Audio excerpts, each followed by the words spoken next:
Assalamualaikum warahmatullahi wabarakatuh. Teman-teman, kembali lagi di channel YouTube saya, Khairun Imam. Gimana nih kabar kalian?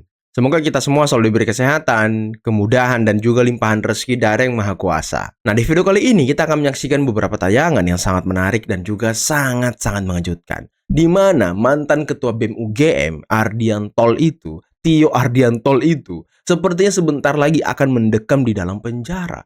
Karena ada orang yang sudah melaporkan dia ke polisi, teman-teman. Karena omongan dia itu yang sangat kasar terhadap Prabowo, kasar terhadap pemerintah. Jadi bukan kritik, tapi kasar ngata-ngatain gitu. Sangat tidak sopan, tapi anehnya banyak yang muja-muja. Dan juga drama dia ini beserta dengan abahnya makin terkuak, teman-teman. Nah, selain itu, kita juga akan menyaksikan bagaimana Ruslan Buton lagi-lagi menyebarkan fitnah terhadap Pak Jokowi dan juga geng Solo. Nanti kita simak videonya. Karena terakhir, ada tayangan yang ini sepertinya sedikit memalukan juga. Di mana terjadi aksi, mungkin sedikit kericuhan di kampus UGM. Kira-kira kenapa ya? Nanti kita simak videonya. Tapi sebelum kita mulai, jangan lupa like, subscribe, dan share. Dan tanpa perlu berlama-lama lagi, mari kita mulai videonya berikut ini. Bang, selamat sore. Ya, waalaikumsalam, selamat sore. Waduh, udah ketemu lagi aja di Polres Tangsel dalam rangka apa, Bang? Jadi saya melaporkan mantan ketum BEM atau presiden BEM UGM ya, presiden mahasiswa UGM atau ketum BEM UGM ya, karena dia telah menghina kepala negara ya, Pak Prabowo Subianto, dan menghina Mas Gibran ya, dan memfitnah SPPG dan MBG ya. Sehingga dia juga ikut menghina kami dan melakukan penghasutan terhadap program-program SPPG dan MBG itu. Jadi hari ini saya laporkan dia dengan pasal 263 ya KUHP Undang-Undang Nomor 1 Tahun 2003 dan pasal 433 dan 434 ya, karena telah melakukan penghasutan dan fitnah terhadap program SPPG. Dan dia juga banyak menghina dan fitnah programnya Pak Prabowo gitu. Makanya hari ini saya sikat dia. Saya nanti akan laporkan lagi yang lainnya ya. Jadi saya nggak main-main ya. Saya ini memang tukang lapor, tukang somasi, tukang lapor gitu. Alhamdulillah udah banyak yang di penjara ya. Hari ini banyak juga orang yang setelah diproses di Polres dan Polda atas laporan saya. Ya, jadi itu aja dari saya ya. Tio, kamu anak baru kemarin ya, baru jadi aktivis. Kritis boleh, tapi jangan menghina, jangan menyerang pribadi Pak Prabowo ya. Jangan menghina Mas Gibran. Kalau kamu menghina, saya sikat kamu. Kamu tahu saya kan? Kamu saya sikat. Saya juga mahasiswa sama kayak kamu ya. Saya sampai sekarang masih kuliah dan menjadi mahasiswa. Tapi tolong jaga adab kamu ya sebagai mahasiswa. Jangan memalukan UGM. Makasih. Oke. Waduh. Kira-kira gimana menurut kalian tentang tindakan Bang Firdaus Wibowo yang melaporkan Tio Ardiantol ini ke polisi, teman-teman? Dan ya, semoga sebentar lagi dia akan diringkus juga. Nah, ini harapan kita. Karena ya congornya dia ini ya mirip-mirip Roy Suryo kayaknya ya. Tidak tertib congornya, teman-teman. Tapi ya nanti dia akan teriak, ini kriminalisasi, ini pembungkaman. Aduh, lagu lama. Tapi kenapa gak ada kesadaran? Boleh saya ngomong? Sudah belum? Boleh, yuk. Boleh. Tadi kan kita ini datang untuk menjawab semua kegundahan itu. Anda boleh ngomong apa saja. Tadi kita sudah buka di dalam forum itu. Sehingga Anda boleh tanya masalah kemiskinan, masalah MBG, masalah apa saja. Boleh bertanya dan kita jawab. Bahkan nanti kalau ada yang kurang baik, kita ajak Anda semua ikut. Misalnya, orang ngomongin pesta babi ya, di Papua.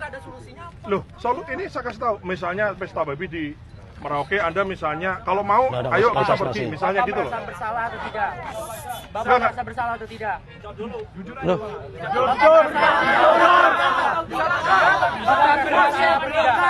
Sebentar Mas. Kamu ini nanya tuh hakim. Loh, kok kamu nanya tuh hakim? Nggak bisa begitu. Mas, sampean mahasiswa, saya pernah mahasiswa. Kita item-itemnya, ayo kita bedah bersama-sama. Kalian merasa bersalah atau tidak? Untuk apa? Salah Untuk apa? apa tidak merasa bersalah berarti? Loh, semua orang punya salah. Iya atau tidak? Semua orang punya salah. Semua orang punya salah. Sampai dulu mahasiswa. Iya. Sampai dulu santri. Iya. Sampai sekarang santri, kenapa? Saya menjadi santri paling malu ketika melihat Pak Nusron sebagai santri. Oh, apa-apa. Wis ora apa-apa. 1.000 hektar. Apa? Apa? Maksud estate. Apa? Berapa? Bayangkan. Berapa? Ratusan ribu hektar. Ya, di mana? Ya, di mana? Kita lihat. Ya, di mana? Di mana? Lihat saja masa uang itu. Hah? Siapa yang menentukan tata ruang itu? Bapak kan? Ya. Bayangin Pak. Iya. Orang Papua itu harus tergusur di sana. Iya. Wes. Tangan lu geteh toh di sini. Udah. Oke, saya boleh jawab Pak Menteri? Boleh. Gini aja. Koordinatornya siapa Anda? Anda koordinator. Saya boleh gantian? Yang paling afdol itu kalimatul adli indah sultan. Iya. Sekarang gini Mas. Kalau Anda mengatakan saya menggusur orang Papua, kapan kamu mau tak ajak ke sana lihat? Nah, boleh. Nah, ditantang ya kan? Lihat yang saya gusur siapa? Loh, sebentar. Justru saya menyampaikan faktanya. Yang saya gusur siapa? Kalau nggak nonton gak usah jawab. Lah, ini mahasiswa apa ini? Hah? Mahasiswa apa ini? Mahasiswa begini pola pikirnya, ha? Mahasiswa begini pola pikirnya. Dia ajak langsung ke lokasi untuk melihat fakta sebenarnya. Dia bilang, Bapak nonton pesta babi nggak? Bapak nonton pesta babi nggak? Lihat aja tuh di pesta babi tuh. Lah, mahasiswa apaan ini? Hah? Wah, konyol. Konyol. Mahasiswa kok kayak gini? Pantesan aja si Tio juga begitu ya kan? Diajak langsung loh. Udah 2 pejabat yang ingin mengajak mahasiswa ini langsung ke Papua melihat kondisi yang sebenarnya. Ada Pak Mentan Amran yang kemarin di suatu forum, beliau mengajak mahasiswa itu langsung ke lokasi film Pesta Babi yang diberitakan selama ini. Nggak ada yang mau. Sekarang Pak Nusron Wahid dan Pak Dar mengajak mahasiswa ini langsung ke lokasi. Jawaban mereka apa? Nonton Pesta Babi nggak? Ini emang mahasiswa ini, aduh, nggak jelas antum-antum ini, nggak jelas. Otak kalian ini sudah dipengaruhi oleh film-film yang nggak jelas, makanya begini. Argumentasinya nggak ada, jawabannya hanya pesta babi, pesta babi. Apaan itu? Hah? Kalian ini mahasiswa apa ini? Aduh. Loh. Mereka penjajah Pak. Berarti, Mereka punya rumah. berarti gini loh. Makanya, Memaksakan itu. kok memaksakan sekarang? Inflasi pangan di Papua itu 5 sekian persen, lebih tinggi daripada inflasi nasional. Itu Pak bilang solusi. saya kasih solusinya. Itu solusi. Makanya gini. Sekarang gini, maksud saya mengundang Anda koordinatornya. Kita Nggak jelas yang masukin, nggak jelas mahasiswa ini. sebentar, maksud saya Anda koordinatori siapa mau volunteer kita pergi ke Merauke. Kok nggak perlu? Loh. Mas, saya mau tanya, Iya. sampean semester berapa?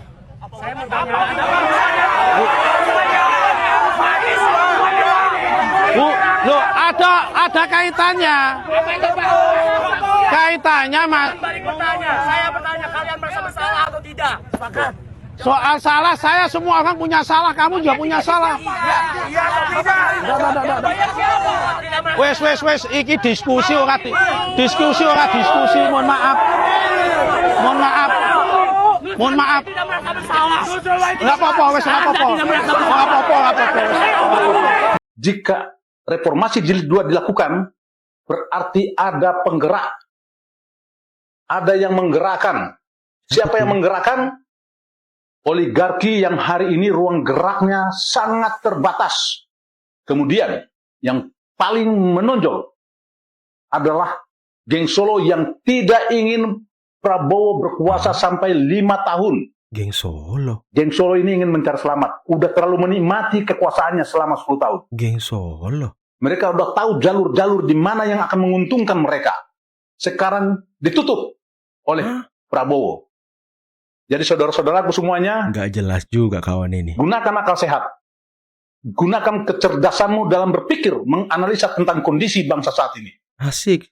Kalau di dalam reformasi jilid 2 ini ada agenda menurunkan Prabowo, maka hati-hati. Hati-hati. Anda menenggelamkan bangsamu sendiri. Waduh, katanya hati-hati. Katanya hati-hati. Hei, apakah kau sudah amnesia? Hah? Siapa yang selalu teriak ingin menurunkan Prabowo? Siapa?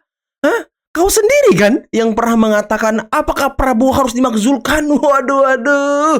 Ruslan, kau jangan pura-pura lupa deh. Jangan pura-pura bego. Jangan. Kau ini kan katanya mantan tentara ya kan yang dulunya dipecat karena sebuah kasus. Ya jangan pura-pura lupa gitu. Kau ingat nggak mantan Danjen Kopassus Sunarko juga pernah teriak ingin mengusulkan presiden? Hah? GMKR yang rambutnya putih itu yang tinggi-tinggi yang suka ikut Roy Suryo juga tuh, dia juga pernah mengatakan ingin mengusulkan presiden. Itu geng Solo semua tuh, hah? Geng Solo semua tuh. Aduh, jangan pura-pura lupa, jangan pura-pura amnesia kau. Ini saya perlu ingatkan. Ingatkan. Salam waras. Salam nasional sejati. Nasionalis sejati katanya, nasionalis sejati. Lucu-lucuan aja kau ini. Aduh. Geng Solo dituduh mau mengusulkan presiden. Padahal perintah Pak Jokowi sangat jelas. Prabowo Gibran 2 periode. Mana ada kita mau menurunkan presiden? Nggak ada cerita itu, nggak ada. Jangan ngarang-ngarang kau. Aduh, ini sama aja sama cerita siapa tuh? Cerita ya kawan-kawannya lah. Panglima Serdadu Ekstrimata Nusantara. Apa yang menyamakan Prabowo dengan Fir'aun? Fir'aun itu membunuh setiap anak-anak laki-laki yang mengancam kekuasaannya. Prabowo Gibran membunuh anak-anak Indonesia dengan cara membodohi mereka sambil mengenyangkan perut-perutnya. Kita dikasih MBG, tapi pendidikan kita tidak diprioritaskan. Inilah teman-teman hasil dari eceng gondok kalau dikarbit. Jadinya pinter ngoceh, pinter adu domba, pinter fitnah, dan pinter mencaci maki. Eceng gondok ini lupa berkaca diri, lupa untuk sadar diri.